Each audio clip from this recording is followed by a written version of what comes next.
Having brought out the ES335 in 1958, Gibson expanded the line a year later and brought out the ES345 and then the ES355, which Carl's got here. They're both kind of more deluxe models. Both had various electronics options too, which were kind of fancy for the time. Of course, stereo was the big thing in the hi-fi industry, and the guitar industry probably figured that stereo was the way to go also, so Gibson was trying this out on some of these models. And when they did stereo in these guitars, what they meant really is they'd give an input, a joint kind of Y-plug output for the thing, and put the neck pickup to one amp and the bridge pickup to another amp, or both on with both of them together. You can hear that here.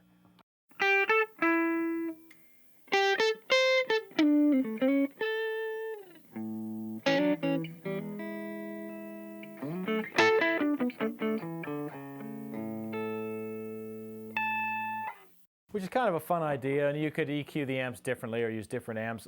Gibson sold stereo amps and stereo sets to go with it, so they sound pretty much identical. But a lot of players disable that function and put a straight old mono output on the thing because, of course, you flick between pickups and they sound different anyway, and you don't necessarily want to jump from amp to amp, and you don't want to have both pickups on at the same time the whole time. And so, you know, while some of those guitars survived, they didn't turn out to be all the rage. People converted them back into what was more like an ES335.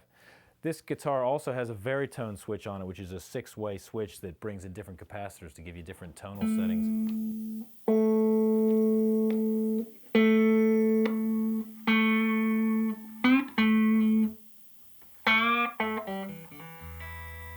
Some of those a little bit funky, you know. Yeah. You could see getting something out of those perhaps, but they were versatile guitars anyway, and they sounded great, and with 2 pickups and blending the volume and tone controls, you didn't really need all the switching. A lot of guys, I know, yeah. I'm sure you've seen them, they pull those switches out or they just disable Plug them the or something. hole, yeah. Sure, yeah, but you know, it's a great guitar, and this one from 1959 is an excellent model with a factory Bigsby on it and everything. Yeah. Beauty. Gotta have it.